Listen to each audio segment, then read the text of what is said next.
평양에서 온 놈들 그렇게 강한 척하더니 전장에 발을 딛자마자 전멸이라니 이게 무슨 코미디야?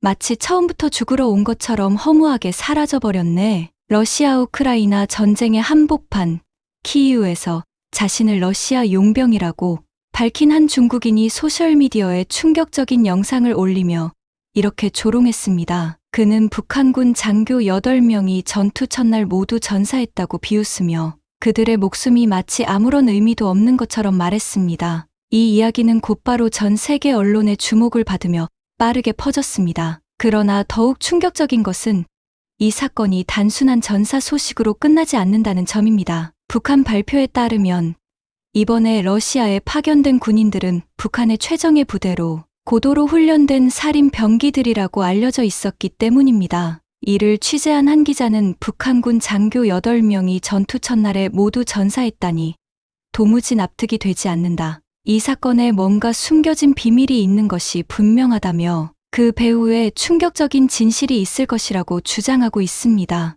도대체 어떤 사연인지 지금 바로 알아보겠습니다. 안녕하세요.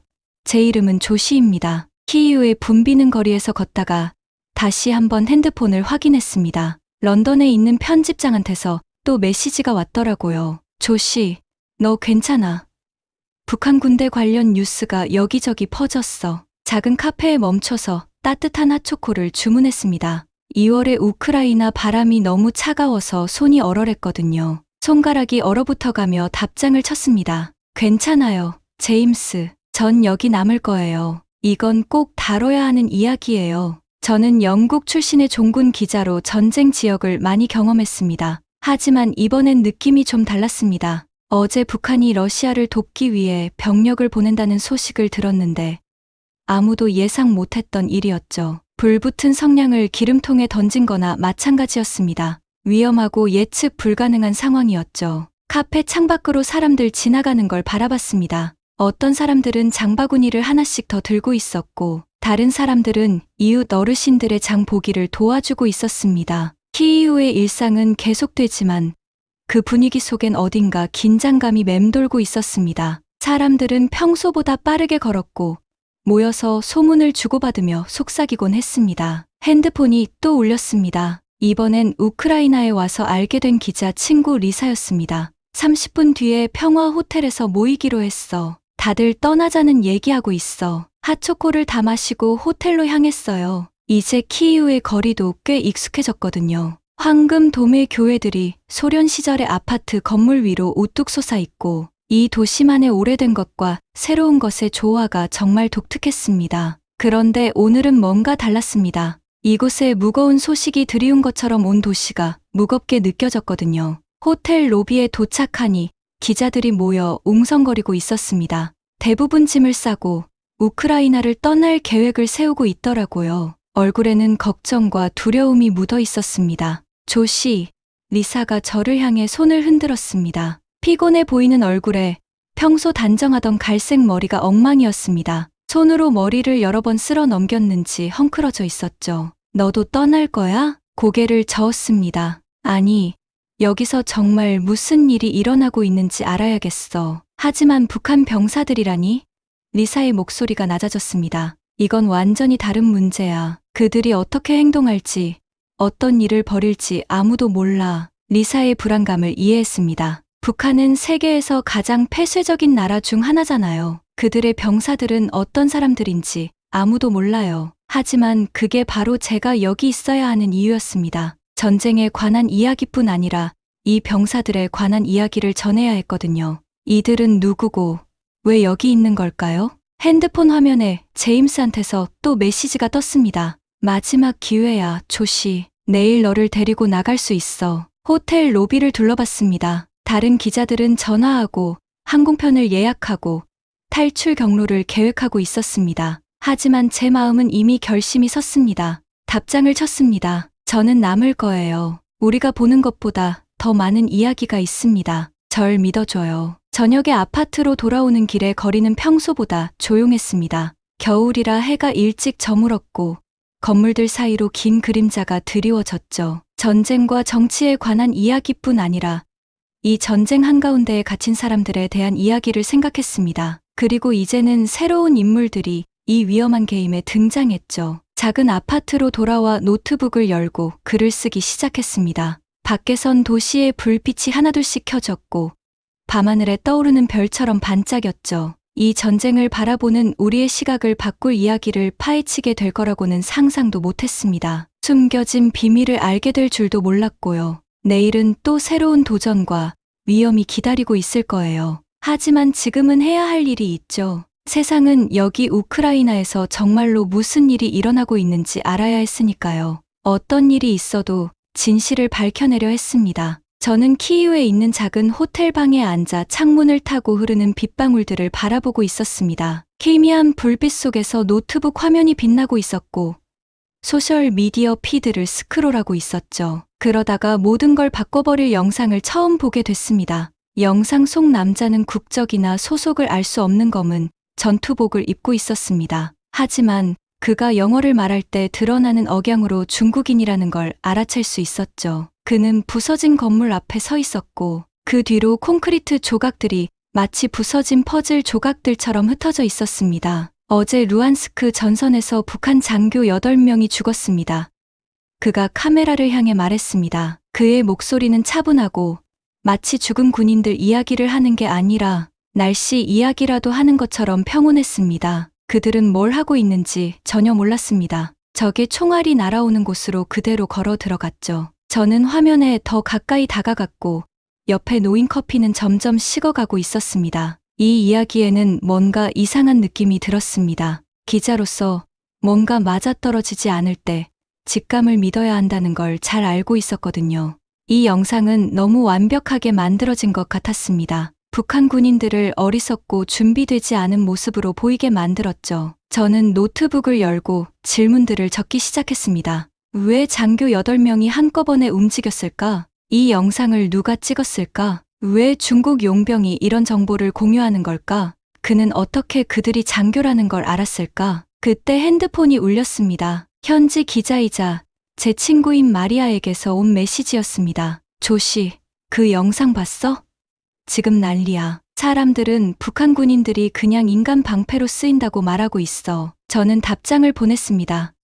봤어. 근데 뭔가 이상해. 커피 한잔하면서 얘기할래? 1시간 뒤, 저는 독립광장 근처에 있는 우리가 좋아하는 카페에서 마리아와 마주 앉아 있었습니다. 신선한 빵과 커피 향이 가득한 가운데 비를 피해 우산을 들고 지나가는 사람들을 창밖으로 바라보며 대화를 나누었죠. 이 영상이 10,000번 넘게 공유됐어. 마리아가 휴대폰을 보여주며 말했습니다. 사람들이 다 이 얘기만 하고 있어. 북한에서 훈련도 제대로 안 된 군인들을 죽으러 보냈다고. 저는 천천히 커피를 저었습니다. 그게 문제야, 마리아. 너무 단순해. 북한에 관한 일이 언제 이렇게 단순했던 적이 있던가? 무슨 말이야? 잘 생각해봐. 제가 노트북을 꺼내며 말했습니다. 북한은 세계에서 가장 큰 군대를 가진 나라 중 하나야. 어린 나이부터 군사훈련을 시켜. 그런 나라가 기본적인 전투 기술도 모르는 장교들을 보냈을까? 마리아는 미간을 찌푸렸습니다. 혹시 너무 절박해서 그런 거 아닐까? 요즘 북한 내부에서 무슨 일이 벌어지는지 아는 사람이 없잖아. 바로 그거야.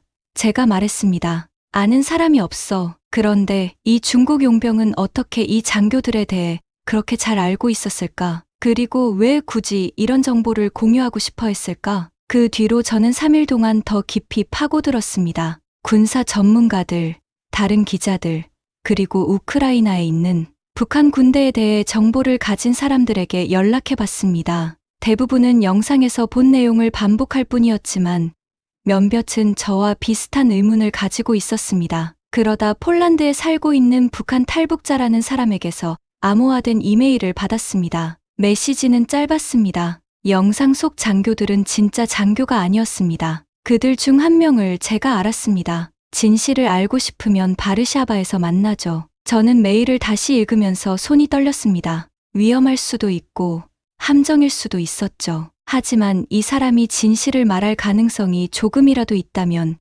저는 알아야만 했습니다. 북한 탈북자가 언론에 특히 이런 민감한 사건에 대해 이야기하는 일은 거의 없으니까요. 다음 날 바르샤바행 티켓을 예약했습니다. 짐을 싸면서 키이우의 스카이라인을 바라보았습니다. 해가 저물면서 구름이 주황색과 분홍색으로 물들어가고 있었죠. 저 너머 어디엔가 진실이 기다리고 있을 거예요. 그리고 저는 그걸 찾아낼 거예요. 이 영상은 소문으로 시작됐지만 그 뒤에 훨씬 더 큰 무언가가 숨겨져 있었습니다. 때로는 가장 중요한 이야기가 가장 명백한 헤드라인 뒤에 숨어 있는 법이죠. 중요한 건 더 깊이 들여다보고 어려운 질문을 던지고 다른 사람들이 무시하는 목소리에 귀 기울이는 거예요. 저는 바르샤바에 있는 작은 카페에 일찍 도착했습니다. 그곳은 조용했고 몇몇 손님들만 여기저기 앉아 커피를 마시고 있었죠. 커피잔에서 올라오는 김과 갓 구운 빵 냄새가 가득했습니다. 저는 문과 바깥거리가 잘 보이는 구석 자리에 앉아 따뜻한 커피잔을 손에 쥐고 기다렸습니다. 정각 2시에 그녀가 들어왔습니다. 현숙은 생각보다 키가 작았고 아마 160cm쯤 되어 보였습니다. 심플한 파란색 스웨터에 청바지를 입고 있었고 단정하게 묶은 검은 생머리가 눈에 띄었습니다. 그런데 가장 인상 깊었던 건 그녀의 눈이었습니다. 어둡고 예리한 눈빛으로 문, 창문, 그리고 다른 손님들을 끊임없이 살피고 있었죠. 마치 위험이 닥치면 언제든 날아갈 준비가 된 새 같았습니다. 조심하으세요? 그녀가 조심스러운 영어로 속삭이듯 물었습니다. 제가 고개를 끄덕이자 그녀는 재빨리 자리에 앉았고 문이 잘 보이는 쪽으로 몸을 돌렸습니다. 커피 드실래요? 제가 그녀가 편안해질 수 있도록 권했지만 현숙은 고개를 저으며 손을 꼭 잡고 앉아 있었습니다. 잠시 침묵이 흐른 후 현숙이 입을 열었습니다. 제 친구에 대해 말해야 해요. 우크라이나에서 죽은 그 장교 중 한 명이요. 이름은 광우예요. 그녀가 그의 이름을 말할 때 목소리가 떨렸고 눈가에 눈물이 맺히는 게 보였습니다. 천천히 말씀하세요. 제가 부드럽게 말하며 냅킨을 그녀 쪽으로 밀었습니다. 현숙은 깊게 숨을 들이쉬었습니다. 뉴스는 틀렸습니다. 그는 진짜 장교가 아니었습니다. 그 사람들은 모두 장교가 아니었습니다. 저처럼 학생들이었습니다. 정부에서 그들에게 멋진 제복과 새로운 계급을 줬지만 사실 그들은 민간인이었습니다. 제대로 된 군사 훈련도 받지 못했습니다. 저는 테이블 위에 녹음기를 조용히 켜둔 채 앞으로 몸을 기울였습니다. 광우랑은 어떻게 알게 됐습니까? 평양에서 같이 자랐습니다. 현숙은 손에 시선을 고정한 채 대답했습니다. 같은 아파트에 살았습니다. 광우의 꿈은 엔지니어가 되는 거였습니다. 정말 똑똑했습니다. 망가진 라디오도 고치고 이웃들이 전자 제품 문제 있으면 항상 도와줬습니다. 손도 아주 섬세했습니다. 현숙은 눈물을 닦기 위해 잠시 멈췄습니다. 밖에는 비가 내리기 시작해서 카페 창문에 부드러운 빗소리가 울렸습니다. 모든 게 3달 전에 변했습니다. 광우의 남동생이 큰 실수를 했거든요. 화장실에서 K-팝 음악에 맞춰 춤추는 걸 누군가가 본 거예요. 현숙의 어깨가 긴장하는 게 보였습니다. 북한에서는 이게 큰 범죄예요. 그날 밤 경찰이 그들 아파트에 왔습니다. 그들 가족 모두를 정치범 수용소에 보낼 예정이었습니다. 그런데 가지 않았나요? 제가 조심스럽게 물었습니다. 현숙은 고개를 저었습니다. 아니요. 대신 광우에게 선택권을 줬습니다. 우크라이나로 자원해서 장교로 가느냐 아니면 가족이 수용소로 가느냐였죠. 당연히 광우는 가족을 구하기 위해 떠나기로 했습니다. 그녀는 떨리는 손으로 휴대폰을 꺼내 사진을 보여줬습니다. 사진 속에는 자전거 옆에서 밝게 웃고 있는 젊은 남자가 있었습니다. 이 사람이 광우예요. 23이었습니다. 겨우 23. 어떻게 빠져나오셨나요? 저는 그녀의 삶이 얼마나 다를 수 있었을지 생각하며 물었습니다. 아버지가 현숙의 목소리가 더 낮아졌습니다. 고위 관리셨습니다. 저를 폴란드로 유학 보내는 길을 찾으셨습니다. 3년 전 일이에요. 저는 다시 돌아가지 않았습니다. 그녀는 다시 손을 내려다봤습니다. 저는 운이 좋았습니다. 광우는 그렇지 않았습니다. 밖에 빗소리가 더 거세지며 현숙의 이야기가 이어졌습니다. 그녀는 어린 시절 함께했던 놀이들, 광우가 이웃 어르신들의 장보기를 도와줬던 일, 그리고 사람들을 돕는 로봇을 만들고 싶어 했던 그의 꿈에 대해 이야기했습니다. 이야기 하나하나에 그의 상실감이 더 선명해졌습니다. 제일 화나는 건 현숙의 목소리에 분노가 서렸습니다. 그들이 지금도 수많은 사람들에게 똑같은 일을 하고 있다는 거예요. 꿈과 재능이 있는 젊은이들에게 가족과 자신의 삶 중 하나를 선택하라고 강요해요. 그런데 세상은 그 진실을 전혀 몰라요. 저는 현숙의 이야기를 들으며 이게 단순한 전쟁 이야기가 아니라는 걸 깨달았습니다. 이건 하나의 정권이 자기 국민들을 희생물로 만드는 이야기였고, 가족의 사랑을 무기로 이용하는 이야기였습니다. 무엇보다도 두려움 속에서도 진실을 말하려 용기 낸 사람들에 대한 이야기였죠. 현숙처럼요. 헤어지기 전 현숙이 제 손을 잡았습니다. 부탁이에요.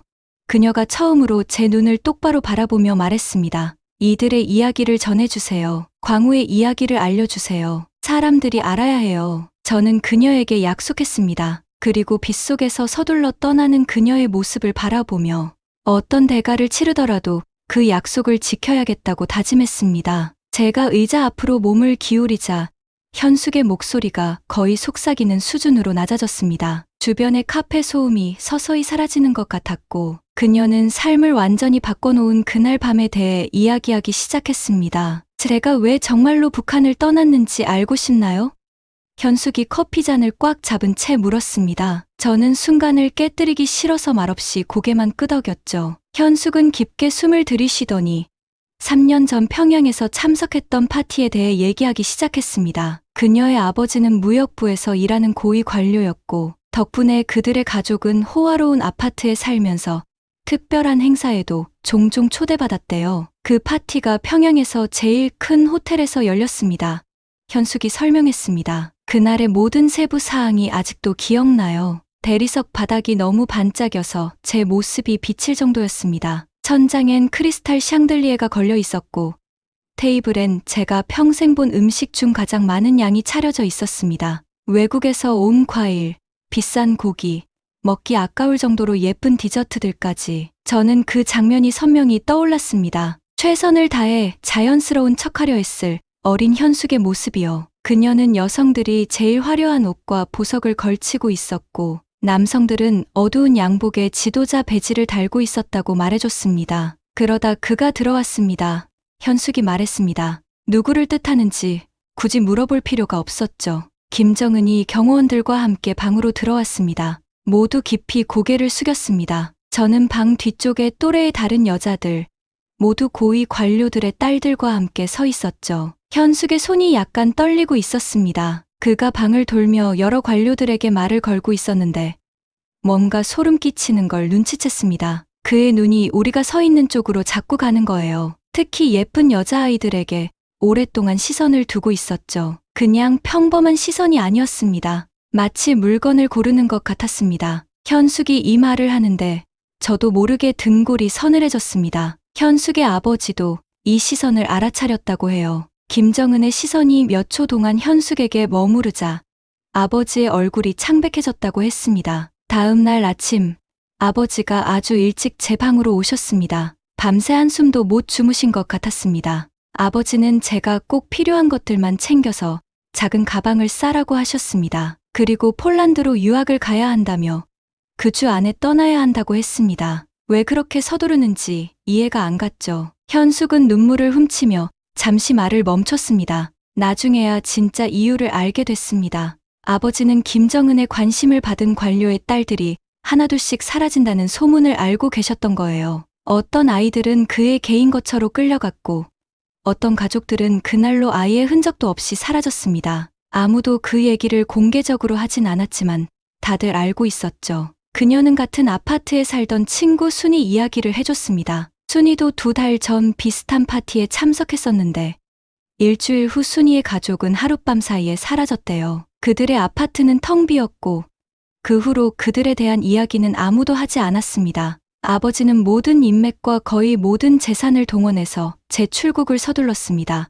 현숙이 말했습니다. 저를 폴란드로 보낸 건 다시는 저를 못 볼 수도 있다는 각오를 하셨던 거죠. 제 자유를 선택한 거예요. 저는 말없이 멍하니 앉아서 현숙의 이야기를 들었습니다. 북한에서 최고위층 가정조차도 늘 두려움 속에 살고 있다는 걸 실감했습니다. 단 한마디, 지도자에게 불쾌감을 줄 수 있는 한 번의 시선, 그 작은 것들로도 모든 걸 잃을 수 있는 삶이었습니다. 그들이 누리는 호화로운 아파트와 특별한 혜택도 결국엔 금으로 칠해진 감옥일 뿐이었죠. 그래서 광우와 우크라이나에서의 다른 사람들에게 일어난 일도 이해할 수 있습니다. 현숙의 목소리가 단단해졌습니다. 북한에서는 우리 누구도 우리 삶을 정말로 소유하지 않아요. 언제든지 수용소로 보내거나 군인으로 만들거나 완전히 사라지게 할 수 있습니다. 우리가 얼마나 오랫동안 자유를 가장할 수 있느냐의 차이일 뿐이에요. 현숙을 바라보며 저는 북한 엘리트 계층의 삶에 대한 날 것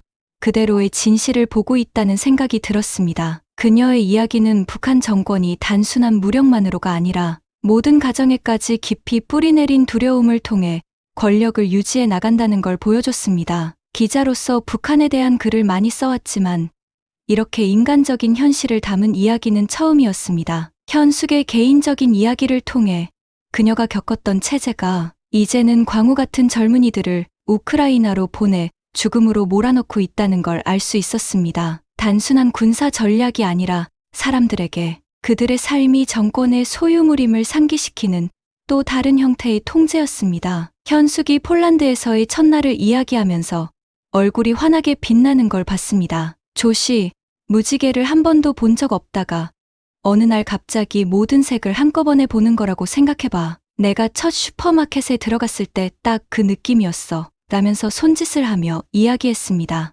그녀는 자동문을 지나며 얼굴에 닿는 차가운 공기를 느꼈다고 설명했습니다. 거기 서서 문이 열리고 닫히는 걸 5분 동안 바라봤어. 북한에선 대부분의 가게가 제대로 작동하는 일반 문도 없거든. 현숙이 웃었지만 그녀의 눈에 눈물이 맺히는 게 보였습니다. 슈퍼마켓의 밝은 불빛도 그녀를 놀라게 했대요. 색색의 식품 포장들이 끝도 없이 늘어선 통로를 지나며 새로운 세상에 들어온 듯한 기분이었죠. 키위나 망고처럼 한 번도 들어본 적 없는 과일들도 있었고 빵 종류만 해도 15가지나 됐다고 해요. 북한에서는 3종류밖에 몰랐다고 하더라고요. 처음엔 가짜라고 생각했어. 라고 커피를 저으며 현숙이 고백했습니다. 평양엔 특별한 사람들만 가는 상점들이 있었는데 거기조차도 때론 선반을 채우려고 빈 상자를 올려놓곤 했거든. 근데 여기는 진짜야. 만질 수도 있고 돈만 있으면 뭐든 살 수 있어.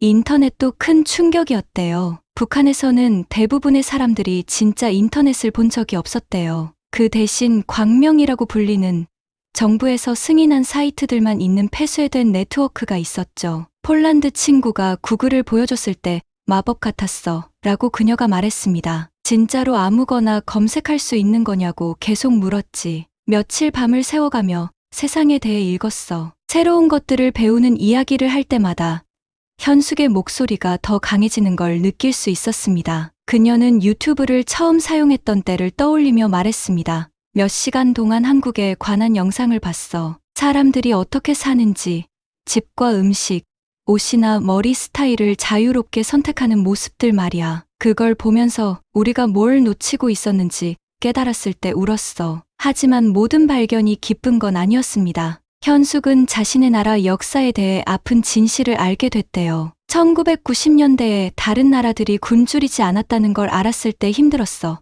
라고 조용히 말했습니다. 학교에선 세상의 모든 사람들이 우리처럼 고통받고 있다고 가르쳤거든. 근데 사실이 아니었어. 우리가 나무 껍질을 먹고 살아남으려고 할 때 다른 나라들은 먹을 게 너무 많아서 버리기도 했대. 현숙은 다른 북한 사람들도 탈북할 수 있도록 돕고 싶다고 했습니다. 바깥 세상이 그들이 배운 것처럼 악한 곳이 아니라는 걸 알게 해주고 싶다고 하더라고요. 우리 중 많은 사람들이 통일을 원해 라고 설명했습니다. 지도자들이 시켜서가 아니라 남쪽에 가족이 있는 사람들도 많고 자유롭게 말할 수 있고 각자의 길을 선택할 수 있는 곳에서 살고 싶어서 제가 자유에 대해 가장 놀랐던 게 뭐냐고 물었을 때 현숙은 잠시 생각하더니 미소를 지었습니다. 작은 것들이야 라고 말했습니다. 아침에 뭐 먹을지 고르는 거, 밝은 색 옷 입는 거, 안전한지 고민하지 않고 내 생각을 말하는 거, 날씨가 안 좋다고 불평하는 것조차도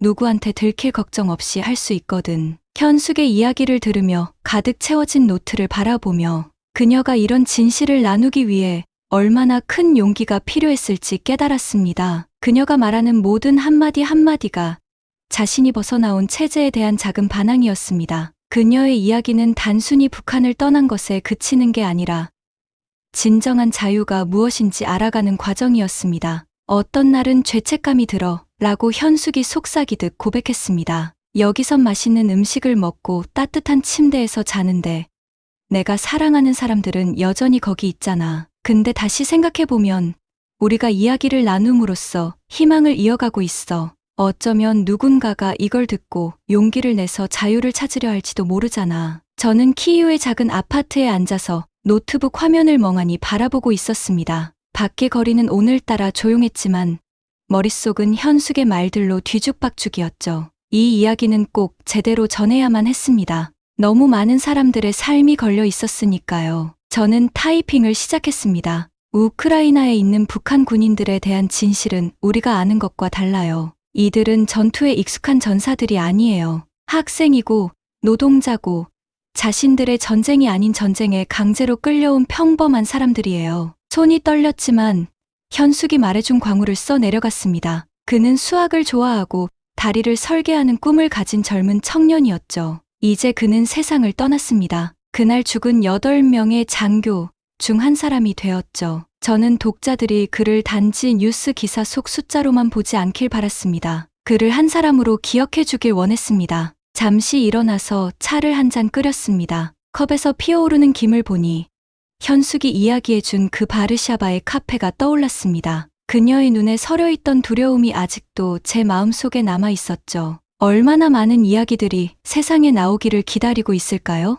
다시 노트북 앞으로 돌아와서 시민들을 군인으로 만들어버리는 그 시스템에 대해 썼습니다. 최대한 간단하고 명확하게요. 북한에선 작은 실수 하나가 인생을 송두리째 바꿔요. 광우의 형이 잘못된 음악을 듣는 바람에 광우가 군인이 되어야 했습니다. 정부는 그에게 그럴싸한 직책을 줬지만 진짜 훈련은 없었습니다. 그들은 그를 전쟁터로 보냈습니다. 돌아오지 않을 걸 알면서도요. 저는 현숙이 설명해준 북한에서의 삶도 포함했지만 그녀의 안전을 위해 조심스럽게 다뤘습니다. 독자들이 그곳의 공포를 이해하길 바랐습니다. 북한에선 가장 부유한 가정도 하룻밤 사이에 모든 것을 잃을 수 있다는 것을요. 현숙 아버지처럼 자식을 보호하려고 멀리 떠나보내야 했던 부모들의 마음도요. 가장 어려웠던 건 이 이야기가 북한과 우크라이나와 멀리 떨어져 있는 사람들에게도 왜 중요한지 설명하는 거였습니다. 이건 단순히 전쟁 이야기만이 아니에요.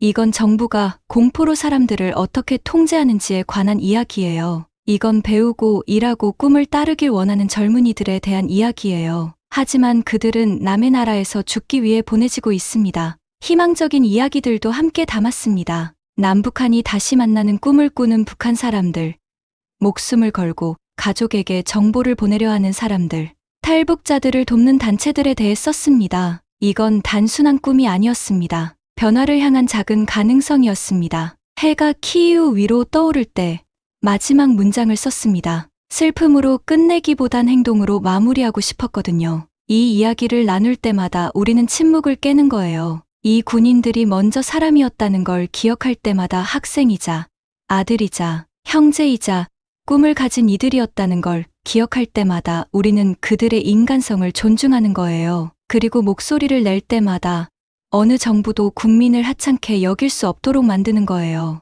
모든 글을 한 번 더 읽어봤습니다. 이야기는 명확했고 솔직했고 진실했습니다. 정치적인 결정들이 실제 사람들의 삶과 어떻게 연결되는지 보여줬습니다. 그리고 무엇보다 누구나 이해할 수 있는 말로 지금 벌어지고 있는 일의 진실을 전했죠. 마지막으로 에디터에게 보낼 준비를 하며 한 줄을 더 추가했습니다. 세상은 이 군인들이 잊히지 않았다는 걸 알아야 해요. 그들은 남의 전쟁에서 잃어버린 희생자들이 아니에요. 그들에겐 이야기할 가치가 있는 삶이 있었고 그들의 죽음이 왜 변화를 위해 싸워야 하는지를 일깨워줘야 해요. 보내기를 누르자 화면에 메시지 전송됨이라는 글자가 떴습니다. 밖에선 키이우가 깨어나고 있었습니다. 북한 어딘가에선 또 다른 가족이 군인에 대한 소식을 받고 있을 거예요. 저는 이미 벌어진 일을 바꿀 순 없지만 사람들이 진실을 알 수 있게 할 순 있었습니다. 가끔은 그게 변화의 시작이 되거든요.